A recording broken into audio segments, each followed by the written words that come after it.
would talk like a baby, wouldn't he? I'm hungry. Where my quail, mummy? Up his fucking nose. A little old powder blue review. Is that what you say before your wife breastfeeds you?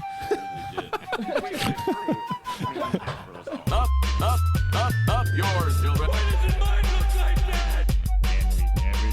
Welcome to No Kids 3 Money, a Simpsons podcast through the lens of time. It's a new favourite podcast about your old favourite show. I am one half of your host, Ned. And I'm Matt. Yes, you are. And Mr. Black. Mr. Kegs.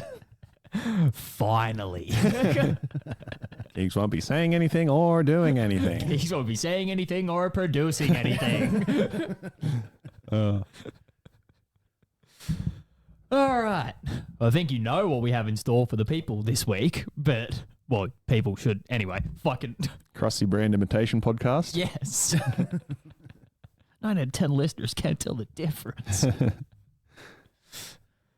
Get that up, What do yeah. we have in store? The start of season 4, episode 1, Camp KRUSTY. Season 12, episode 15, and season 22, episode 16. Yeah.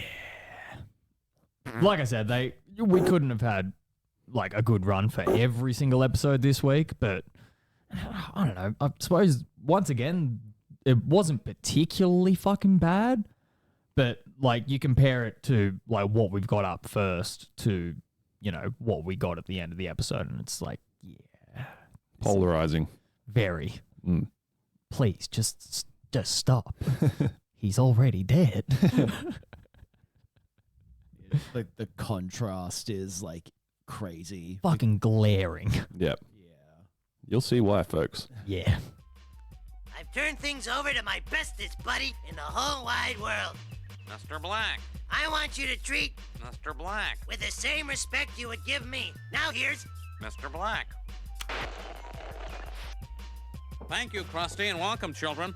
I am Mr. Black, your head counselor. For the past 15 years, I was president of Euro KRUSTY Land, until it blew up. I'll take any questions you might have. You, and then one more. Can we call you Uncle Blackie? No.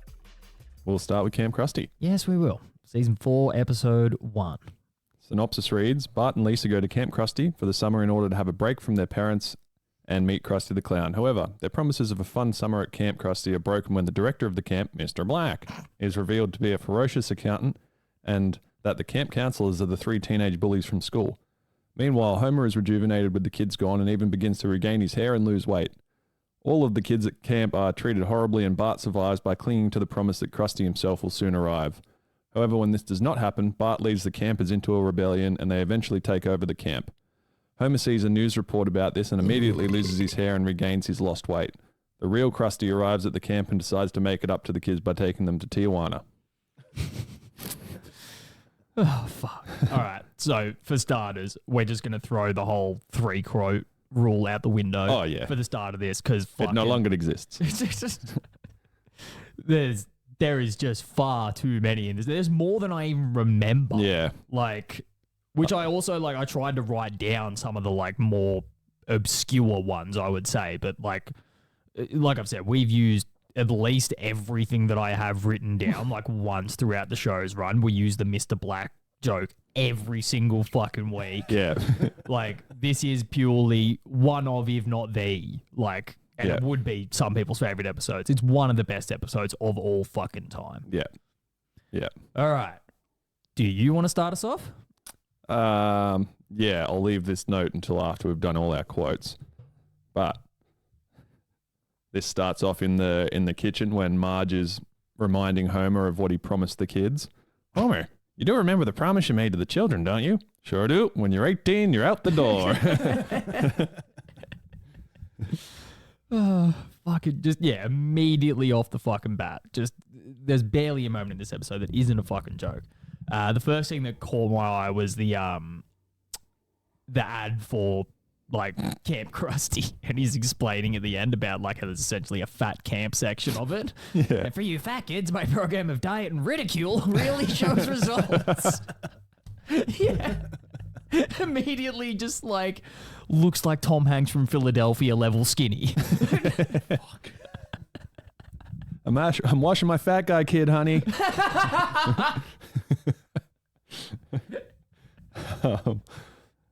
I wash my kid with a rag on a stick. with a Penis hard. Oh, God. This one was a really good one that I knew was there but had forgotten about. So when all the kids are getting on the bus to go to camp and Martin's saying goodbye to his parents, the parents say, "We'll see you when you get back from image enhancement camp. Spare me your euphemisms. We all know I'm Daddy's chubby little secret. You promised you wouldn't make a scene."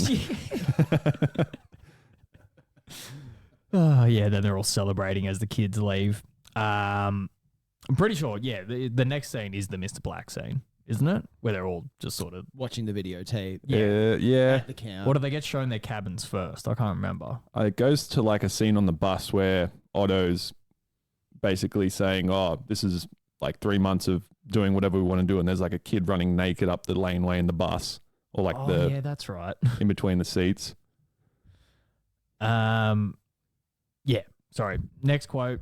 After he's shown them the video of like KRUSTY, and then it cuts to him explaining like where he came from. Essentially, he's like, "I'm Mr. Black, your head counselor. I was a manager at KRUSTY Land until it Blew up. blew up." just the pause that immediately moves on. And I'm sure you have the next line. Would you then ask the kids if they have any questions? Yes, He I says, do. "I'll answer all of your questions." Now I'll take some questions. You and then one more. Yes. Can we call you Uncle Blackie? No. That's like a joke that comes up with Mitch and I all the time. Just naming something. Can we call you Uncle Blackie? Yeah, every time. Used a lot. It's like you almost don't want to read these out because it's like I know that you've like I don't want to steal from your list do as what you well, will. but it's like fucking man, everything about this fucking episode is great. So is this in the there's like a montage kind of thing while it's like reading or narrating like Lisa's note back to Marge and Homer, telling them how terrible it is. Yep. And they're all crowded around a fire. Oh yeah, this was a bit past that. Yeah. So they've all got pine cones on sticks. And I can't, what is it?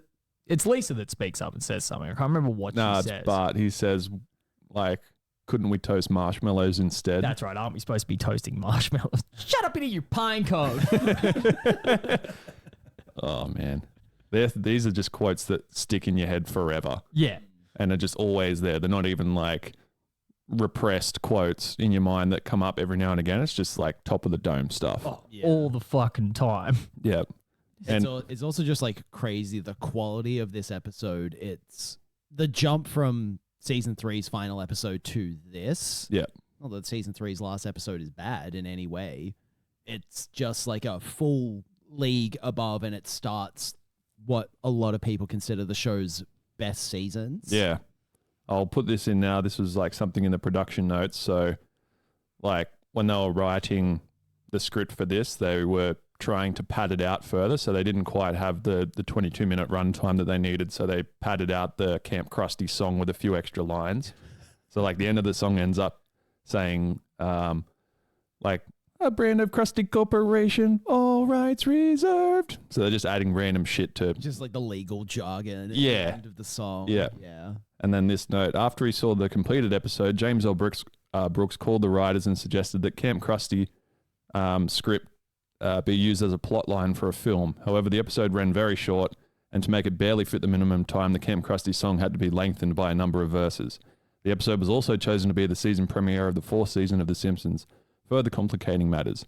As Gene told Brooks, first of all, if we make it into a movie, then we don't have a premiere. And second, if we can't make 18 minutes out of this episode, how are we supposed to make 80? Interesting. It would have been a funny concept to be the movie. Yeah, but I don't reckon it wouldn't have hit as hard. No. The reason that this is so great is because it's just moment to moment jokes, like every fucking second. I would have loved to see them make a movie in this period of the show's history rather than the movie that we did get. Yeah, you are right. Yeah. It's like how South Park did a movie after its like 3rd season. And That was when Barbra Streisand was the Godzilla, wasn't it? No, that's just a random episode. Yeah, it's just a random episode. The movie is like one of the funniest fucking movies. It's like movie's the bigger, about- badder, uncensored. Yeah. It's got something to do with hell, doesn't it? It's Yeah. like the US is going to invade Canada because Oh, of the Terrence that's and right. Phillip movie. Yeah. Yeah. Fucking great. And that's where Saddam Hussein is introduced. Amazing. That's right. Oh, The movie won an Oscar, wow. if you believe it or not. That's insane. Yeah. Fucking hell. Although, yeah, it makes sense. Yeah. Terrence and Phillip are like honestly my favorite part of South Park. That fucking like just the episode where it's just them and none of the kids or anything like that, and they're like going somewhere to save his daughter. Fucking hell, that line is just stuck in my head because I don't even know what like brings it to the forefront of my memory. But Terrence, if I should die trying to get my daughter, would you bring me back to Canada and bury me with a side of craft dinner? Oh, man. These things are deep seated in my brain somewhere. That's ugly Bob. Ugly Bob, you're so ugly. He's got a paper bag on his head, doesn't he? And he looks exactly like all of them. Exactly the same as all of them. Isn't he saving the Princess of Canada? Oh, that's Yeah. right. Yeah. From gingivitis. Yeah. Amazing. Incredible. Oh, fuck it hell. All right, what else have you got? Because I got like 3 more written down. I got like 7 more. Fuck. So we're good. Hey, go with like the season 22 episode sucks balls. Yeah, Pass it this out does. as much as you can. Yeah. We shall. Even when like the kids are all sitting in the auditorium type thing before Mr. Black comes on, he wheels the sort of infomercial that Krusty's clearly filmed beforehand and then the dubbing over of Mr. Black. Like they used that joke so perfectly.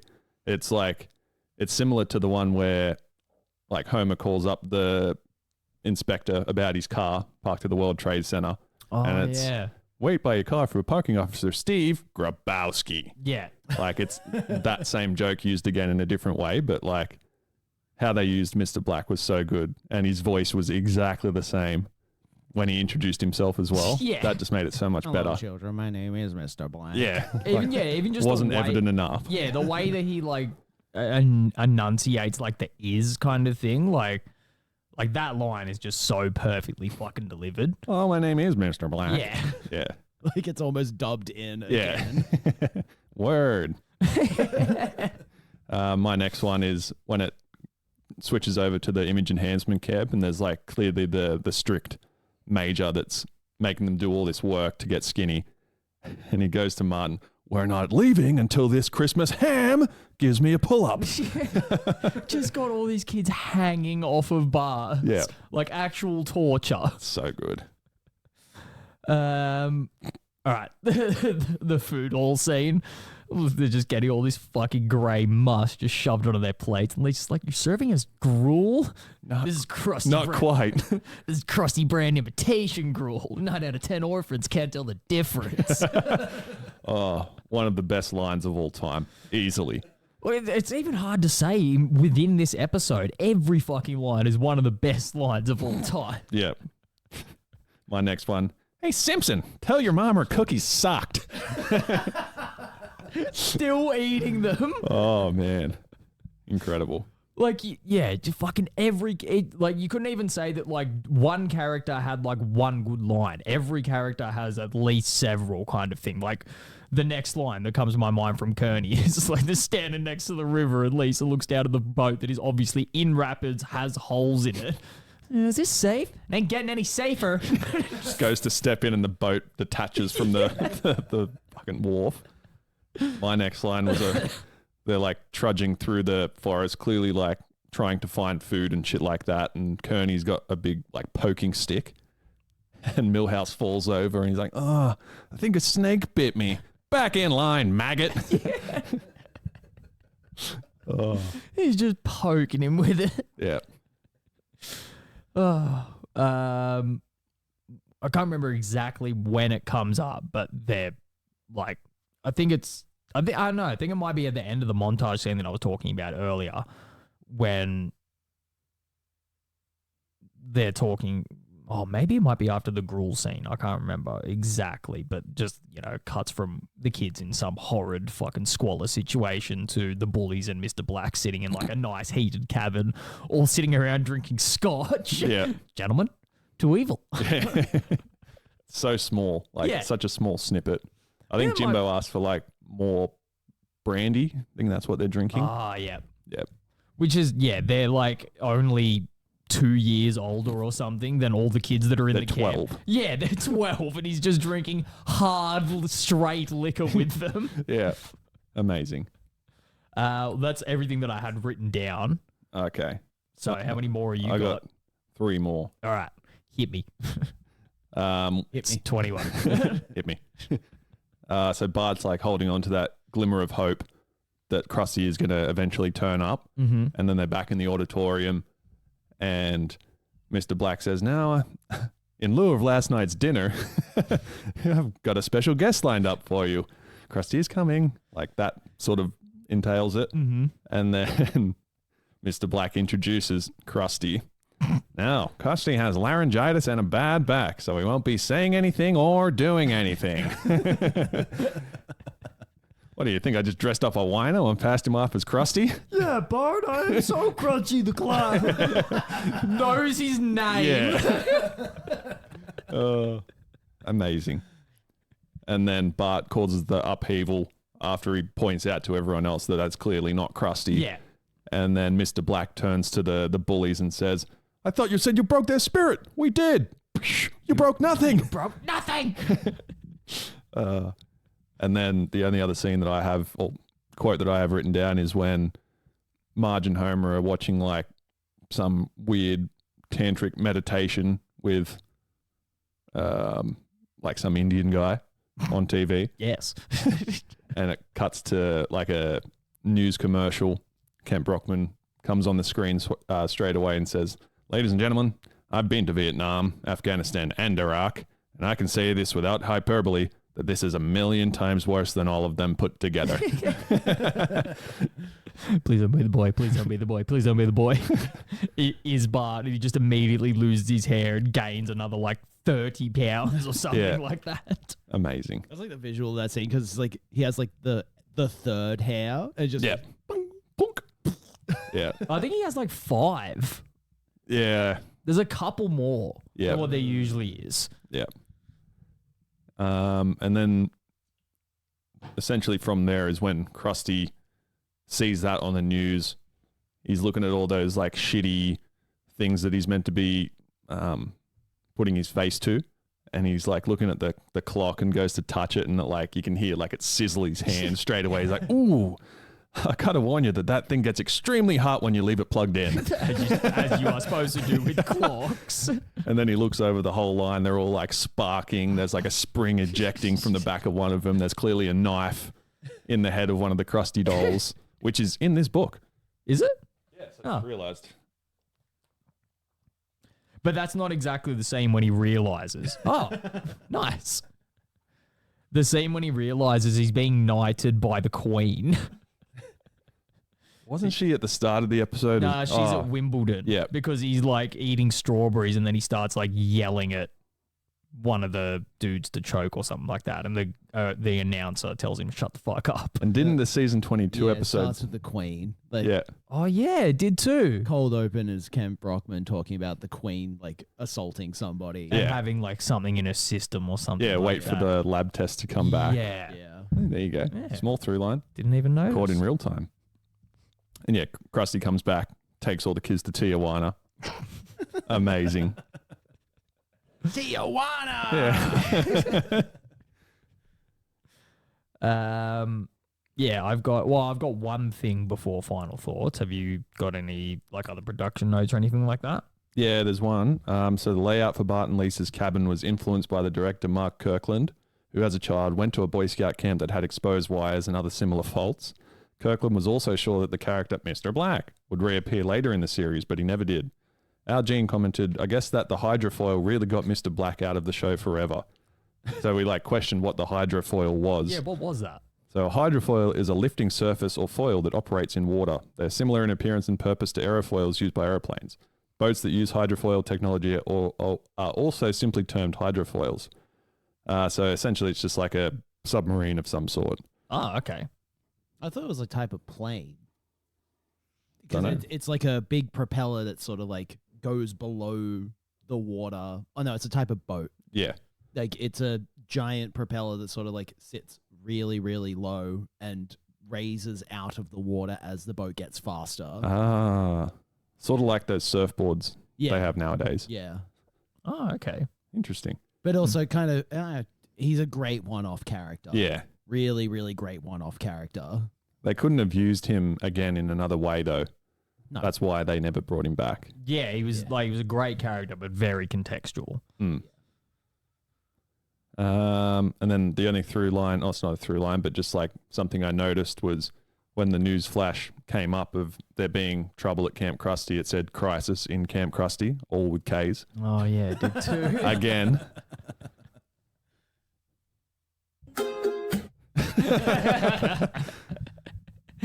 All right, I have a one when Simpsons but real before we do the reviews or anything like that. Right at the start of the episode when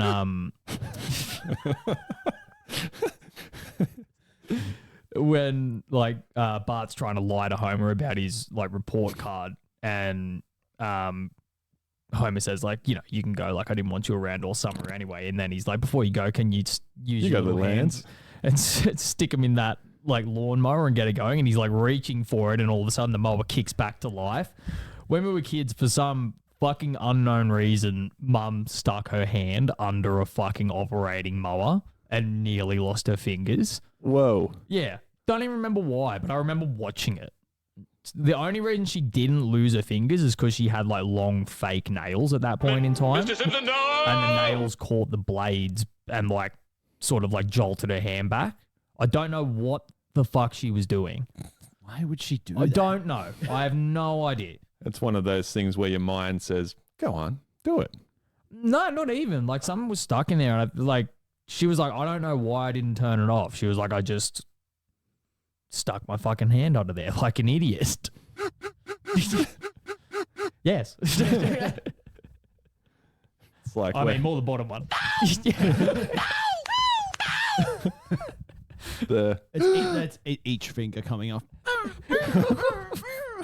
I was thinking when Homer gives Bart the Swiss Army knife that he stole from that Borgnine guy and drops it when they're in the blow up dinghy lost at sea. Yeah. And he drops it and it Ding, ding, ding. yeah. That's what that noise always reminds me of. Ah, right. Yep. Yeah, I never even thought of that. All right, there's 2 reviews. Nathan Rabin of the AV Club gave the episode an A, ultimately saying the episode began the Simpsons' 4th season in an amazing way. Gary Russell and Gareth Roberts, the authors of the book I Can't Believe It's a Bigger and Better Updated Unofficial Simpsons Guide, had mixed views about the episode.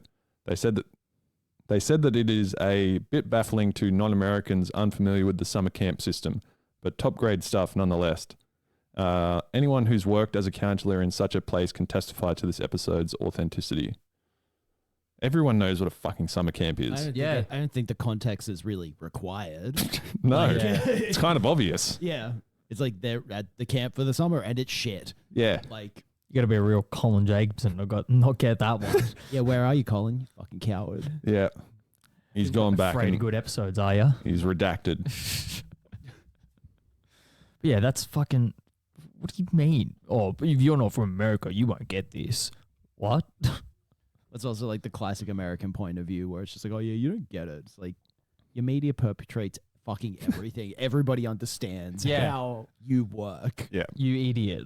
You are the most understood country on the planet. Because we ridicule you nonstop Yes.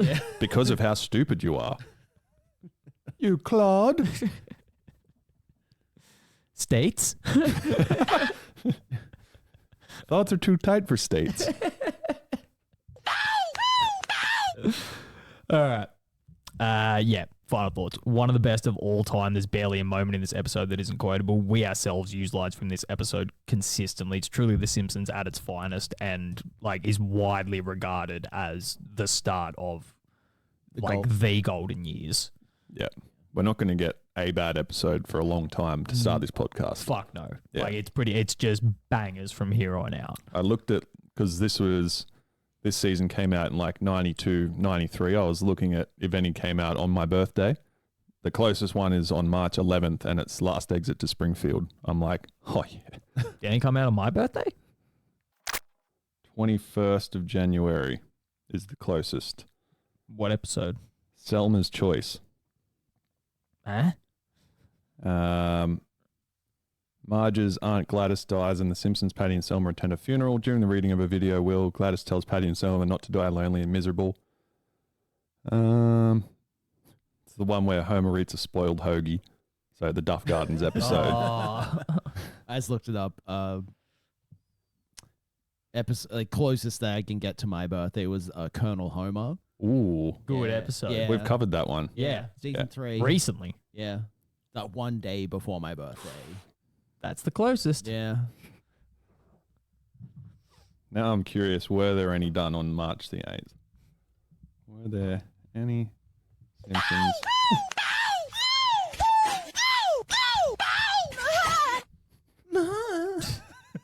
I'm probably just going to cut all this out anyway. Yeah. Yeah, yeah,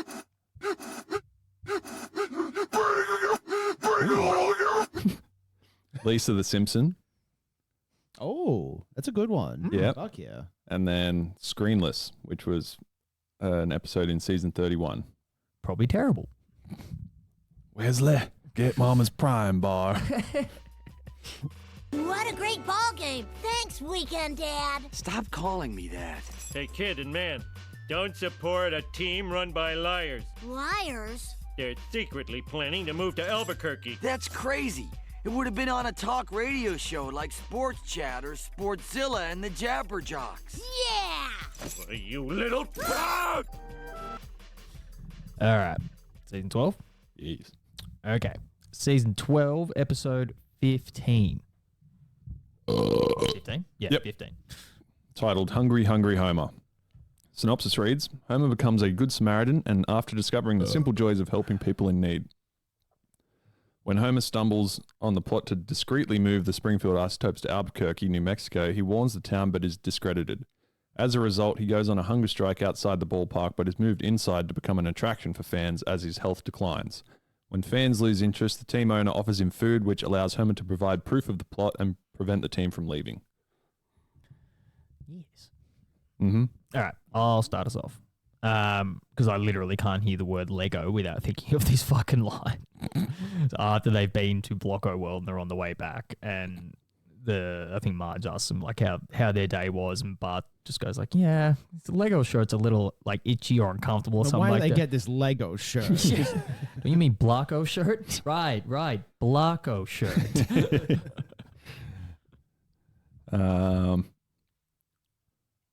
I really like the entire Blocko Land sequence. I think it's like the highlight of the full episode, just because it's like fucking fast cut, joke after joke after joke after joke. But it only does it for like 3 minutes or so, and then it's just like completely pivots to something else entirely. Yep. Yeah, that's true. Yeah. Yeah, the whole sequence is great, and like something I didn't write down, but is probably like one of my favorite parts or favorite visual gags is the fact that like when they go back to get the other Eiffel Tower piece, they're packing it away, and it says like Blocko Land overnight storage, implying that they build it and take it apart every single day. Yep. Yep. That was great. Like that is just fucking like such a great joke. And the Blocko Land thing on the guy's cigar. Oh yeah, I didn't remember that. Yeah. Yeah.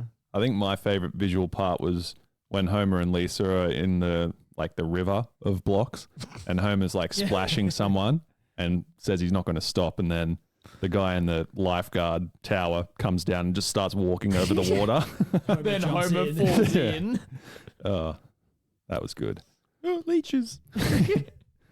My first quote is, "And I gave that guy directions, even though I didn't know the way, because that's the kind of guy I am this week."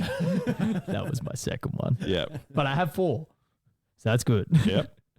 But yeah, that's a fucking that's a great line. Just the fact that it's like that's the guy I am this week, implying that it's like he is like A, just like a fickle person when it comes to that kind of thing, and then B, making a fourth wall joke of like, you know, we're gonna go back to the status quo next week and I'm not gonna be doing this bullshit. Yeah. Oh yeah. So Duffman and the like head of the Duff Corporation are overlooking Homer after he's just started the hunger strike. Mm-hmm. And I can't remember exactly what Duffman says to get this response, but the dude looks at him and goes, "Can it, Sid?" And then in a regular voice, he just turns back to his boss and goes, "Why don't you can it, Howard?" Duffman is thrusting in the direction of the problem. Yeah, it's lovely. Like he breaks characters. Like, you can it, Howard. Yeah. Howard H. Duff, I think his name is. HK Duff or something like Yeah. that. This quote that I have is There when will be blood reference. What year did this episode come out? Probably not. this would have been like It's it's HW. Yeah. Yeah. yeah, this would have been 2001 ish. Would have been before. That was 2007. Yeah, so there's no way that this is a reference to Yeah, There Will true. Be Blood. You're right. Yeah. The quote that I have is when like the few fans that are attending the Isotopes game currently come out of the stadium after the game, and it's Milhouse and Kirk, and they're walking together, and Milhouse says, "What a great game. Thanks, Weekend Dad." Stop calling me that. Can't be that. And then Homer, who should know who they both are because it's his kid's best friend and that kid's father. Hey, boy and man. Guy got divorced in his living room. That's a door?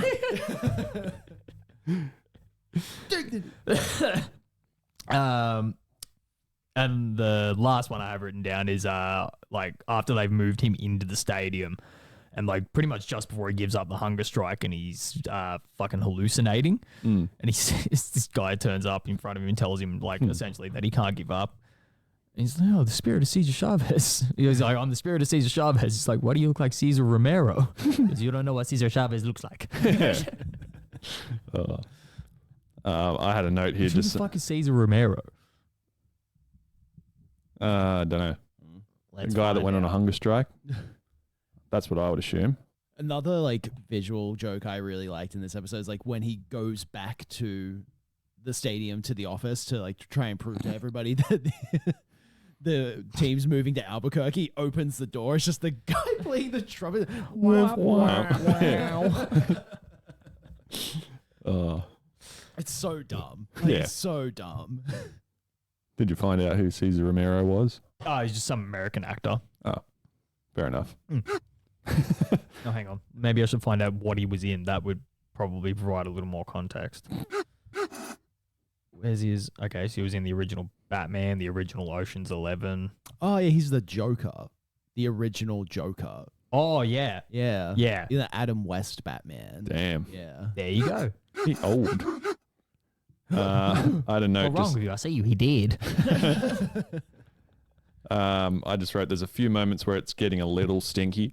So when Homer is eating the sausage after Marge says like you won't be able to do a hunger strike, he like eats most of the sausage and then drops it on the ground and he's looking at it for a bit and then like instead starts eating his hand, and then that joke just sort of stays on screen for slightly too long.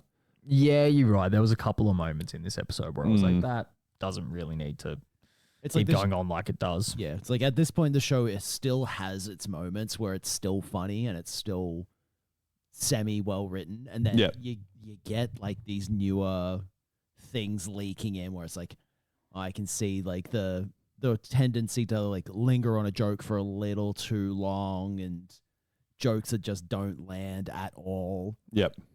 Yeah, the pattern's definitely starting to shift. Yeah. Not in a good direction.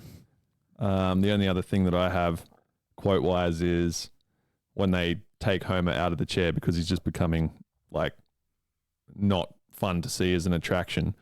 They take him out of the chair and then bring in his replacement. Paint drinking Pete. Now taking over for Hungry Homer, paint drinking Pete.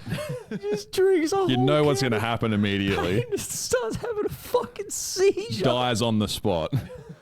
Everyone's like, yeah. Yeah. No signs of life after that. Fucking hell. I've got words you can't hear right anymore.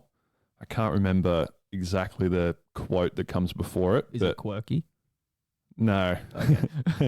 I'll be quirky. Yeah. It's someone talking to like a French guy and he says, "But of course." And every time I hear, of course, or but of course now. That's all I hear in his voice.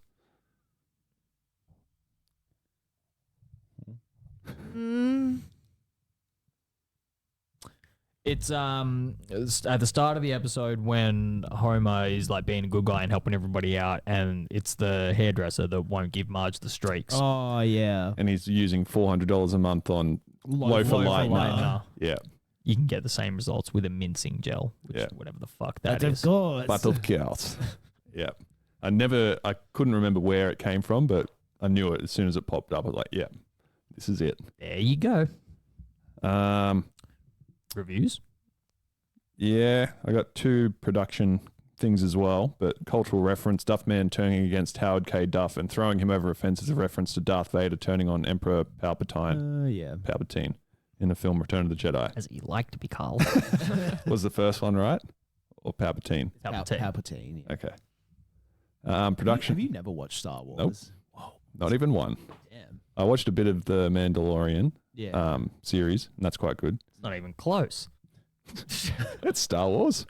It is Star Wars. Yeah, but it's like so far removed.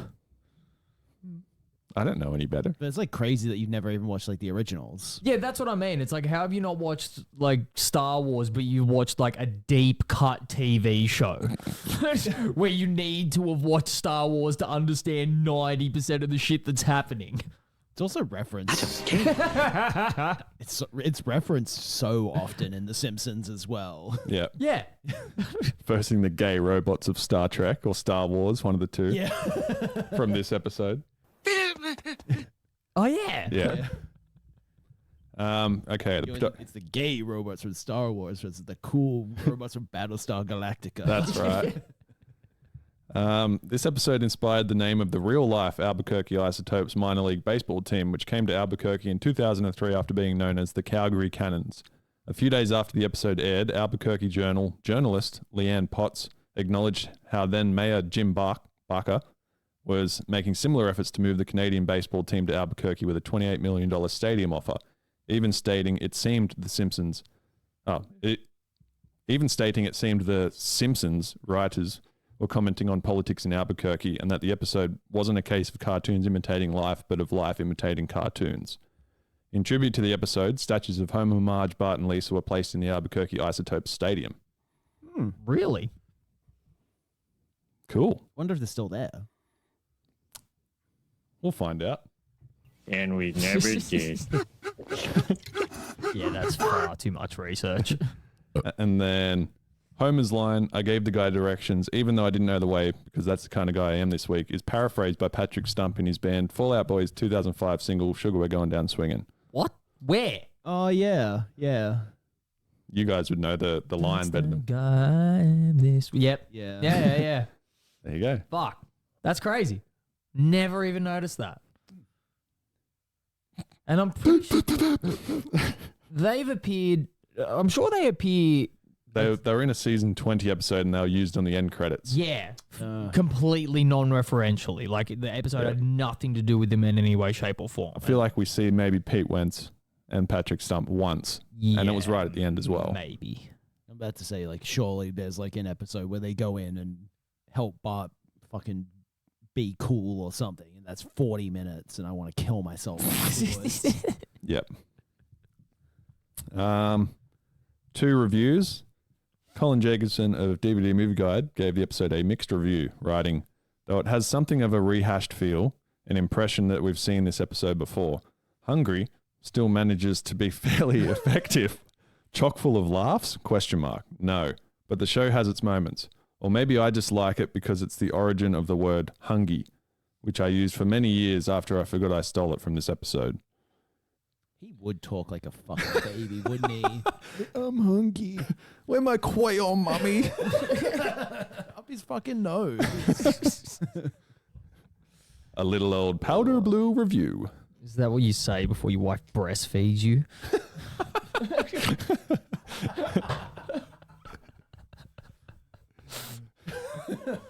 Gets divorced. Ow, my freaking ears! Gets divorced every 3 years because you can only date women that are still currently lactating. Fuck this guy, man.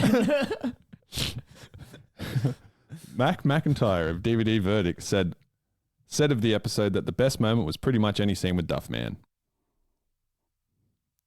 What?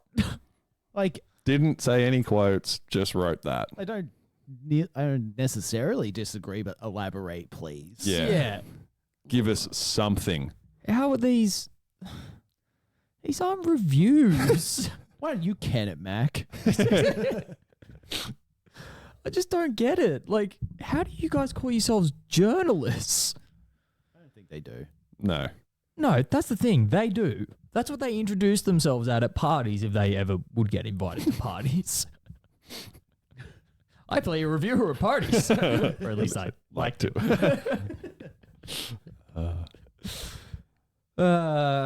Wait, did I read my final thoughts? I did not. Okay. Decent ep. It's definitely some form of an uptick after some of the lesser episodes in the past couple of weeks. Like compared to the comic book guy episode, I enjoyed this one more. The one that we did a couple of weeks ago, but it still wasn't the greatest. It wasn't bad, but the story itself just sort of flowed better in my opinion.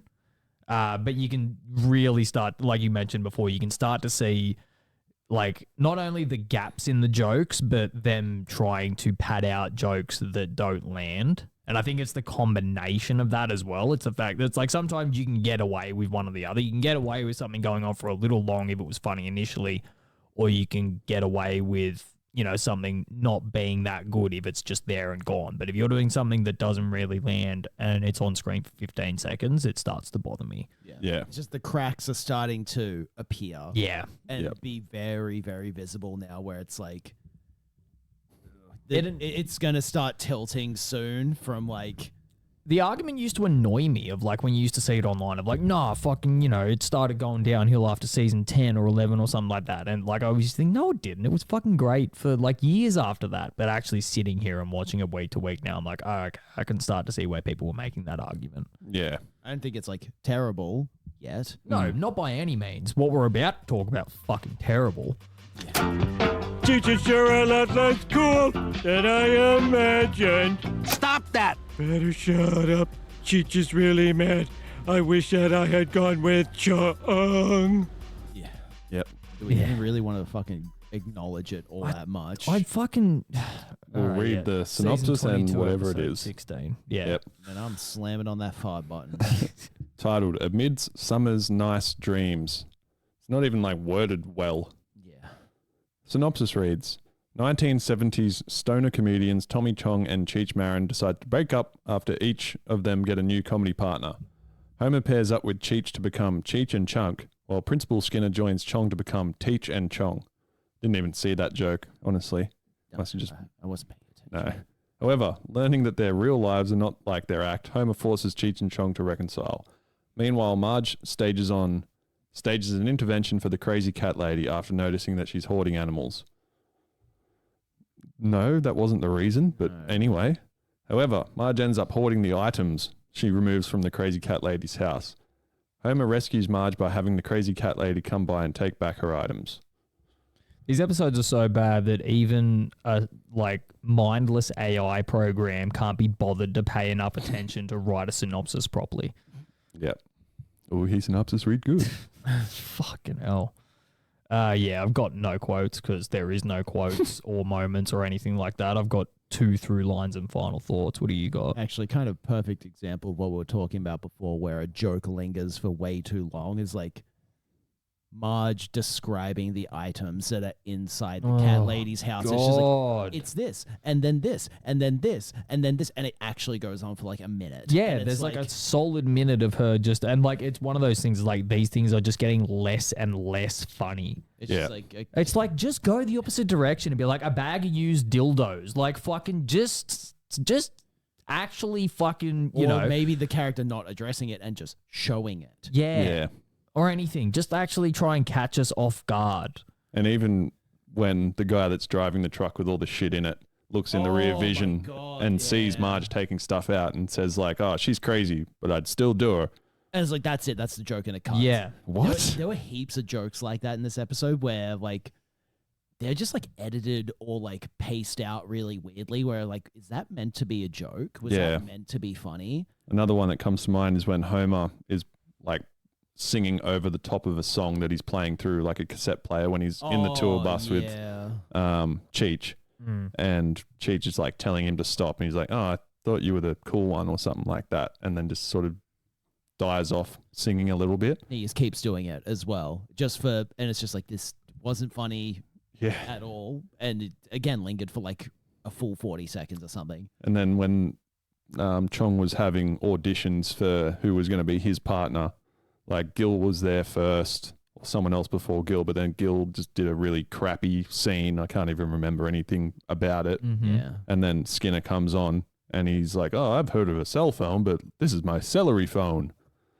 It's just like, oh. Wow. And again, it lingers for like a full minute. And then, imitates him getting a call from his mother like, "Oh, I don't even know how this phone actually works. No, I took the worst piece of celery. It was the most limp." Yeah. It's like, oh my. And then Chong's like, "Oh, yeah, this is actually what I need." Yeah, it's not funny. I'm like, good. Yeah. At least you're acknowledging it. Yeah. There was also that other really weird cut joke where Cheech and Chong, it's like at the start of the episode, and everybody's in like the stadium watching them. And, oh no, it's like Homer has gone on stage and replaced Chong. And the room starts filling up with smoke, and it cuts to Mr. Burns and Smithers. Yep. And Mr. Burns is just like, "Oh, you don't get it, man." And it just like randomly hard cuts to like that black and white Chaplin performance, and then just ends. And it's like, what the fuck was that? Yep. Like, I have no idea what the fuck that was meant to visually show or represent. Is it like meant to be Mr. Burns? That's what he's seeing? It's like, yeah. I don't understand. They usually paint the picture much better than that. Yeah. And they like doubled down on a poor joke with an even poorer explanation of it. Yeah. And then they just make a dumb reference. And then like the smoke is obviously going through each row of the grandstand, and then it gets to the top, and they've got the really tall guy, and he doesn't even say anything funny. That's what I mean. It's like they make. Do you find something comical about? They could have done that again. He literally just says like, "Oh, this isn't like effective," or "I don't understand why everyone's laughing." It's like, yeah, we get it. He's tall. Yeah. That was fucking terrible. What also annoyed me is the fact that it's like there's no, like, I understand it's a cartoon, all right? Not everything needs a reference. The fact that you spend like a minute or a minute and a half making jokes about the room filling up with smoke without actually showing how the room filled up with smoke. Oh, yeah, actually, now that I think about it, like, they don't. You could have done a literal, like, 2-second transition showing, you know. Like a smoke machine being a giant doob or something. Yes, literally. Or like someone smoking a giant bong. You just need one guy in a crew costume throwing a bunch of weed on top of a smoke machine. And everyone knows that's not how smoke machines work, but who fucking cares? You don't need like that to be perfect, but you do need that level of context. Yeah. Certain because things like Homer just goes up on the stage and then the room is filled with smoke. Yeah. To imply that like, oh, there must be that many people smoking in here, but like if you pan like, because it doesn't hard cut to these three people because it's like Marge or something, or I can't remember who they do first. Then it's Burns, then it's the tall guy up the top. That like they sort of, but they don't cut between them. They pan across the room, and there's no one smoking a billy. There's no one smoking a joint. Why is the smoke in the room? Yeah. There was something else I was gonna bring up that came to my mind. Oh, like the start of the episode, I thought it was going to be okay. They did like the Roadrunner and Coyote reference, and then they both got hit by a bus basically simultaneously after the music restarted. Oh yeah. I was like, oh, that's okay. And then just crap city after that. Yeah. And then we didn't even touch on the end scene when we were like, oh, that's why they named the title of this episode how they did. Yeah. Again, it's just like another full-on, just a jarring thing that makes no sense. There's no explanation. It's just like, oh, we just have to like tie this into the title. Yeah. Like Bart's wearing a loincloth made of weed. Yeah. Yeah. And it's like I said when the episode ended, it was like 100% they got to the end of this, had everything written, and then went, oh, we didn't make a Shakespeare reference. Let's just fucking cram this in here. Right at the end. Yeah. Stuck out like a sore thumb. Yeah. So fucking bad. The episode's fucking horrendous. Yep. We say that a lot about these episodes, but this one was they really are. This one was like particularly bad. Yep. There's some. I don't even think it's the worst one of this season either. No. No, somehow. Yeah. It's fucking. It's weird, all right? Like, some of them are bad, but you can still watch them. This one was just hard to watch the whole time. It was just like, this fucking sucks. Yep. There was 2 through lines. So we had an isotope sign, as you pointed out, in the media room, which is the attic, which, you know, like, yeah, Homer's smoked weed in before. Great fucking callback, guys. Good joke. Weed. And then Get it. Get his weed. Man. All right. What are we up to now? Like season 37 or some shit like that. So this was 15 years ago. 15 years ago, which was when? 2010. Did we really still live in an age in 2010 where a small hit of weed is an acid trip? No, because we were well in our smoking weed phase then. Yeah, That I mean, was just like its media depiction. I think is what he's like on about. I yeah. fucking hate that shit so much. Why is it like? Why is it always just done over the top of like, this is what weed's like? It's like, no, it's not. Funny weed. Yeah, I laugh at stuff a little bit more later at night when I'm a little bit too high or something like that. Or sometimes I'm a little bit extra hungry. I don't imagine the buildings are curvy and that I have a magic fucking wand that can change people's hairstyles. It's once again, it's like A, the whole concept of that being in every part of media annoys me. B, the fact that they used like 3 minutes of a sequence just to be like, oh, we don't have to write anything if we do stuff funny. But none of it's funny. No, I better linger on the joke for a full minute Yeah, again. Like, just in case. just in case it's not funny now. And it's less it funny. never was. Yeah. Like, There was only one thing I wrote down. Cheech or Chong say, just let your freak flag fly, man. So call back to the hippie episode. Yes. Which I assume those 2 dudes were like supposed to be modeled after some form of like Cheech and Chong. Yeah, I can't remember. they probably were Cheech and Chong. No, because remember one of them's who they- George Carlin and the other one is like some other popular stoner comedian from that era. Can't remember who it was. Don't know. Because I've looked it up before. Because have we covered that episode? Yeah, we have. Yeah, we have.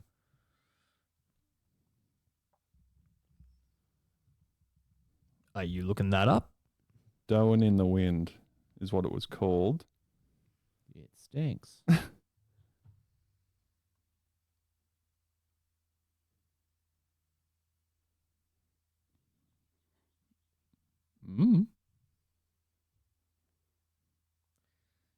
Yeah, Martin Mull. Don't quit your day job, Chief. Whatever that is. All right. You can read some reviews and I'll do my final thoughts so we can get the fuck out of here. That was fast. Okay, Rowan Kaiser of the AV Club gave the episode a D, saying, I have no idea what The Simpsons was trying to do tonight, and called it the worst episode of the season. Yeah. See, that agreeable. warrants a short review. Yeah. Because that's fine. Yeah. All encompassing. Yeah, it tells you his thoughts. Yeah. That's it. All right. The Parents Television Council named A Midsummer's Nice Dream its worst TV show of the week for the week ending March 18th, 2011. For its subject matter, it was the first Simpsons episode to be so named. The PTC stated, The Simpsons may have been on the air for 22 years now, and while there are plenty of adults who watch the show, no one can deny that there is also a sizable audience of children.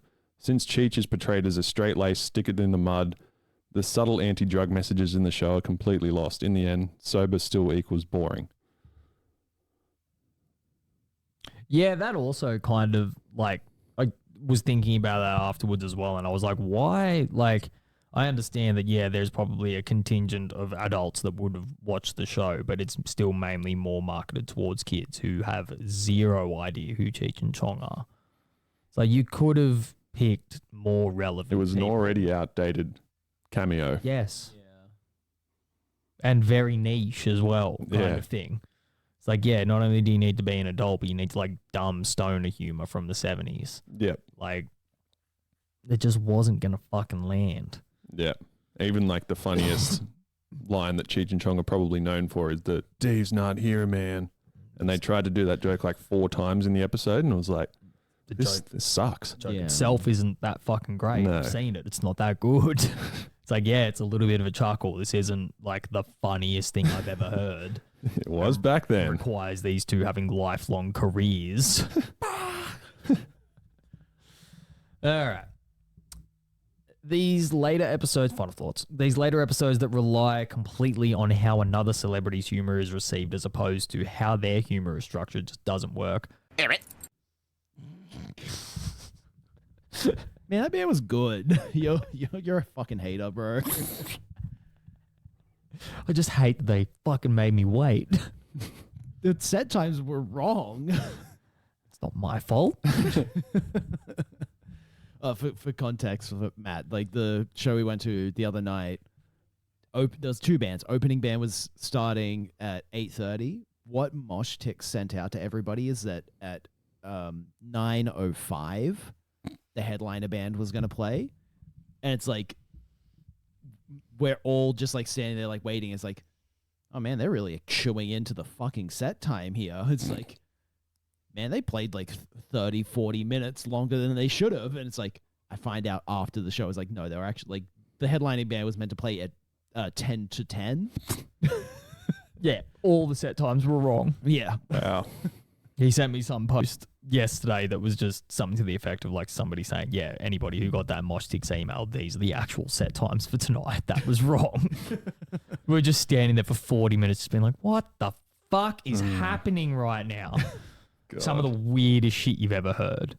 Like I said, objectively, it wasn't that bad. If you saw them like just randomly at a pub, you'd be like, these guys are cool. But, you know, waiting around to see a fucking highly anticipated album and band, and you're just like, shut the fuck up.